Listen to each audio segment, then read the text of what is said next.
Hey everyone, today we're going to start a series on your health, all right?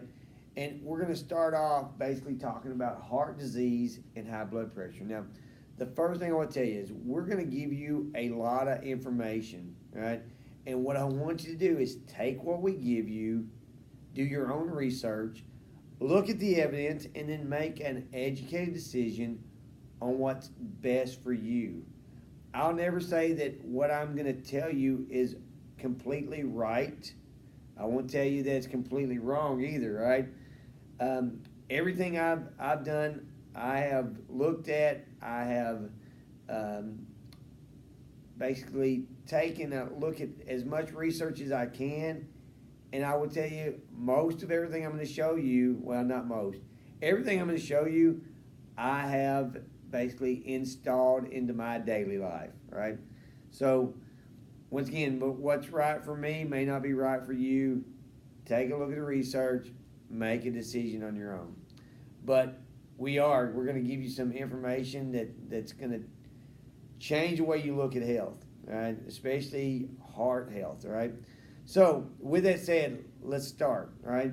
Now, a main cause for heart disease and high blood pressure is arterial and atherosclerosis, or hardening of the arteries. Now, a lot of times, the way I found this was my systolic blood pressure was always consistently higher than it should be. And what they call it arterial stiffness, right? Or the beginnings of hardening of the arteries.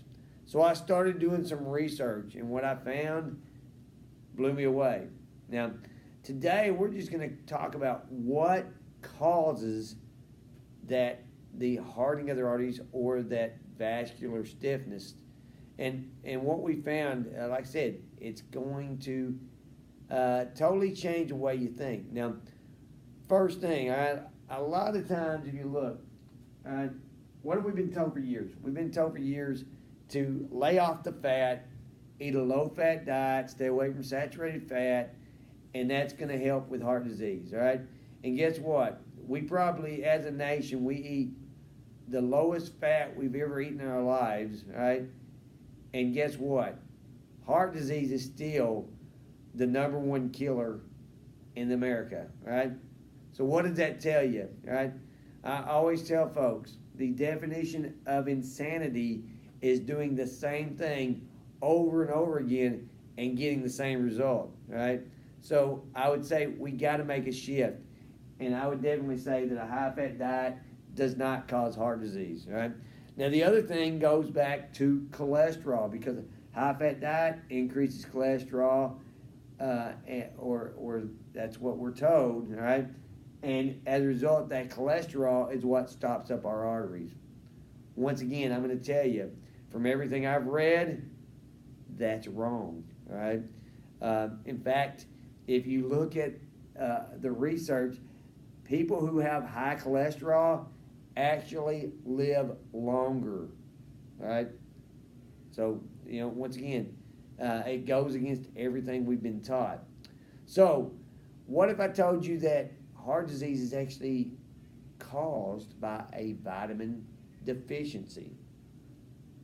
What would you say then, all right? And what I'm going to tell you is we're going to talk more about that vitamin.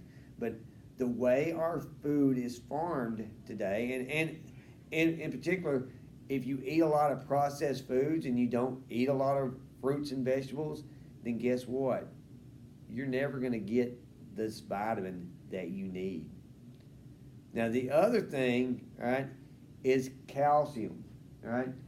What if I told you that hardening of the arteries, think about it. What hardens your bones?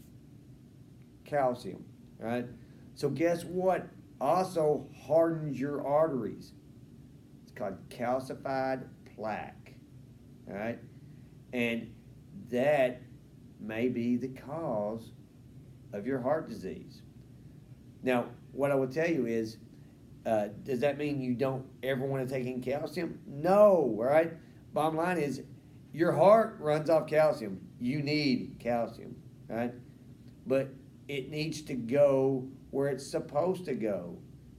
Basically, it's got to go where it helps run your heart, run your muscles, and it helps build strong bones and teeth. Where you don't want it is in your arteries. There's been research I've looked at.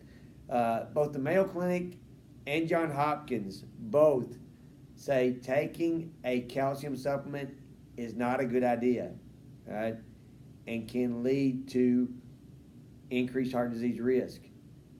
That, like I said, that's Johns Hopkins and the Mayo Clinic, two well-respected medical facilities. So what I would tell you is this, right?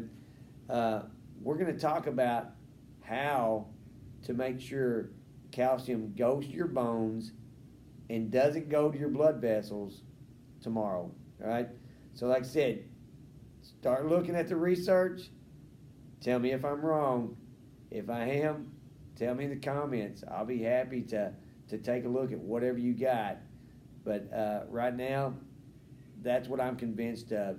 If you want to lower your risk for heart disease, you got to make sure calcium's going to the right spots.